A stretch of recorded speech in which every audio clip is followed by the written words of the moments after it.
What's up, everyone? Back for another beer review, and today I'll be reviewing yet another beer from Hop Butcher for the World, and they're out of Chicago, Illinois, and this is their Elder Secrets of an Ancient Past. So this is a double IPA that comes in at 7.5% alcohol by volume. No IBUs listed in time of review. This can is approximately 5 weeks old. I want to give a huge thanks and shout out once again to Hop Butcher, and more specifically Jeremiah, for hooking me up with this one. So thank you very much, good sir. I'll post a link in the description box to the beer mail unboxing video I did that contains all the goodies that they hooked me up with. And yeah, this sounds pretty damn good. Now, they're using Dorado and Vic Secret for the hops, and it's a double IPA, and most of their double IPAs are great. So here we go with the hashtag proper glassware. I love this glass, and the first time, although I don't know if this will be the first time you seeing the shirt, but this is the first time I am reviewing a beer with the shirt that Jeremiah sent to me. So hashtag proper glassware, properware in general. And yeah, let's crack this open, get into the glass, and see what we got going on.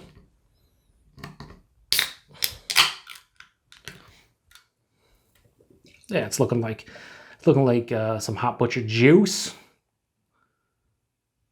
Give it a pour like that. I really like this glass. It's fucking fantastic, honestly.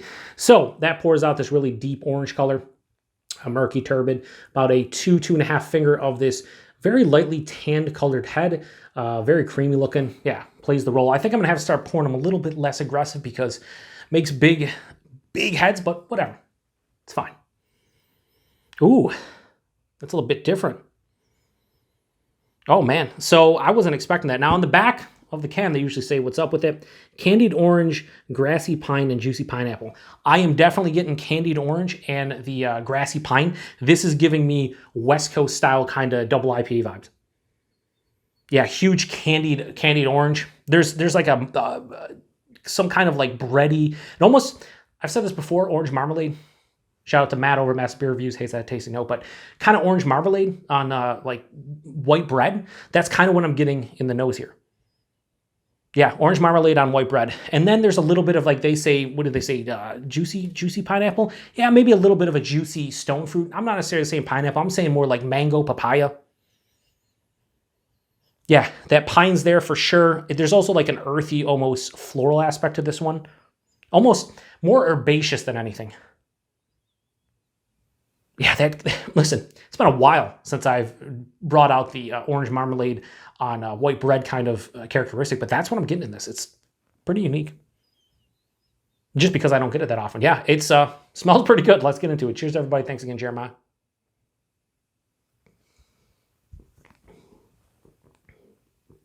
And the taste carries over. That's orange marmalade on white bread for me. I'm sure a lot of people out there be like, what the fuck are you talking about? I don't know. I really don't know. I talk a lot. Usually it's just me quacking a lot of useless information. But yeah, this is orange marmalade on white bread. Body and mouthfeel is Hop Butcher to a T. Body's like medium, higher side of medium, 7.5%. Yep. Mouthfeel, soft, smooth, creamy. Maybe a little bit more carbonation in this one than I'm accustomed to with the double IPAs. But for me, this is not overly complex. I'll be bullshitting everybody, Jeremiah, Hop Butcher, everybody watching, if I sat here and was like, oh, I could pick out 37 fucking different tasting notes.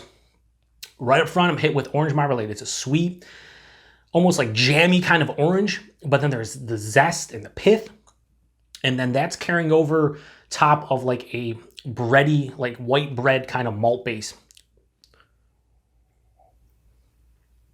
It's sweet at the forefront, through the palate, and then on the back, the palate is just slight, like pine-ish. I wouldn't say grassy pine, but just like slight resinous pine that dries it out. I'm left with a semi-dry finish, a mild to moderate bitterness, and that actually helps make this super drinkable, because I think if it was just orange marmalade on white bread and it was sweet, I wouldn't want to drink that entire can. But because it has that bitterness and dryness, it kind of balances it out and allows me to go back for more, because I do like the flavors in this one. It's just the drinkability for some might not be there. 7.5%, can't taste it, drinks like it's 6. Only reason I know it's bigger is because of the body and mouthfeel is always spectacular with their double IPA. So right from the get-go, I'm just reminded like, yeah, this is a bigger beer, but not alcohol-wise.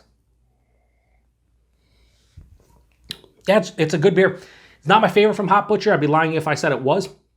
But what I like about this one is that orange marmalade character, I don't really get too often anymore. It used to be in like older school IPAs for me. And it just, when it would hit, I would really like it, but it was rare. And now it's even more rare. So this is kind of bringing back memories for me of IPAs from 5 to 7 years ago that I would drink occasionally and be like, oh man, orange marmalade on white bread, which is where I kind of got that tasting note from. But it's really good. I enjoy it. Pour the rest in here, see if that does anything body-wise, anything else, if there's any goodies at the end. But right now I'm thinking of a rating, and I will give it that rating unless something drastically changed here in the last sip, which I doubt. No. I'm going to give Elder Secrets of an Ancient Past from Hop Butcher a straight 4 out of 5. I can't do much more than that. I think it deserves a 4 out of 5. The body mouthfeel spectacular like usual. And I like the unique tasting characteristics. Now, again, this is like five weeks old. It's been in my fridge since they sent it to me. So there might, super fresh, it might be way different. Super older, it might be way different. But for what I'm drinking on right now, it's orange marmalade on white bread. And there's not much more outside of a little bit of that resinous pine. And, that's it. That's pretty much it for me. But I enjoy it. This just leans more towards like an old school IPA, which, again, I dig. So, price and availability, Chicagoland for the most part. If you live in and around Chicago, the suburbs, wherever, anywhere pretty much in the Chicago area, you should be able to pick up their stuff. And the price point, I think, is $14.99 for a 4-pack, which is great value. You're talking $3.75 a can. For Hop Butcher, their quality through and through. I've had yet to have a beer that I strongly dislike or can't drink or had to drain pour anything. They've all been pretty good. I like some more than others. Some are delicious. Some are world class. But I have not had a bad beer from them yet. So I'm kind of looking for one. I kind of want one to happen at some point. I don't really want it to because I'd like to enjoy the beer. But like, they got to make a bad beer at some point, right? Like, I feel like they should. I don't know. Yeah, 4 out of 5. So appreciate everybody stopping by for another beer review here on the Beer Patrol. Thanks again to Jeremiah and Hop Butcher for this one. If you've had it before, let me know what you think about it. And until the next one, cheers.